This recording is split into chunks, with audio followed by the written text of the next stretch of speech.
सजेती सिंदूरवदनो देवो यत्पाद पंकजस्मरणं वासरमनिर्गतं सांराशन्नाशयति विघ्नानां. संक्रांतीचा पुण्यकाळ येणेप्रमाणे दिनांक 14 जानेवारी 2026 रोजी बुधवारी दुपारी 3:06 सूर्यास्तापर्यंत या वर्षीचं मुहूर्त आहे. या दिवसाचं कर्तव्य असं आहे: तिल मिश्रित उदकाने स्नान करणे, तिळाची उटणे अंगास लावणे, तिल होम करणे, तिल तर्पण करणे, तिल भक्षण करणे व तिळदान असा 6 प्रकारे तिळाचा उपयोग केला असताना सर्व पापांचा नाश होतो.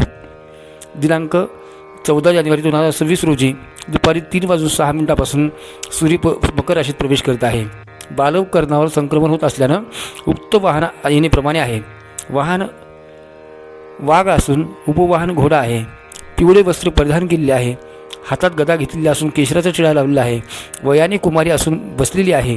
वासाकरता जाई घेतलेली असून पायस भक्षण करीत आहे. सर्पजाती असून भूषणार्थ मोती धारण केलेली आहे. वारनाव व नक्षत्र नाव मंदाकिनी असून सामुदाय मुहूर्त 30 आहेत. पूर्वेकडून पश्चिमेकडे जात आहे. वायव्य दिशेला पाहत आहे. संक्रांतीच्या पर्वकाळामध्ये दात घासणे, कठोर बोलणे, वृक्ष गवत तोडणे, गायीविषयी धार काढणे व कामविषयी सेवन कामे करू नयेत. इति शुभम भवन्तु. रामकृष्णारी. यावर्षी षटतिला एकादशी आणि संक्रांत हे दोन्ही मुहूर्त एकाच दिवशी आलेले आहेत. तर आता मग या दिवशी आपण जेवण करायचं की नाही हा प्रश्न.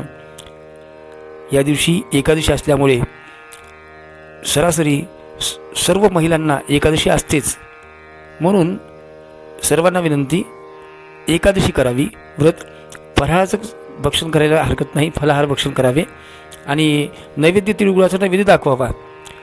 षटतिला एकादशी आहे म्हणून तिळगुळ खाण्यास हरकत नाही.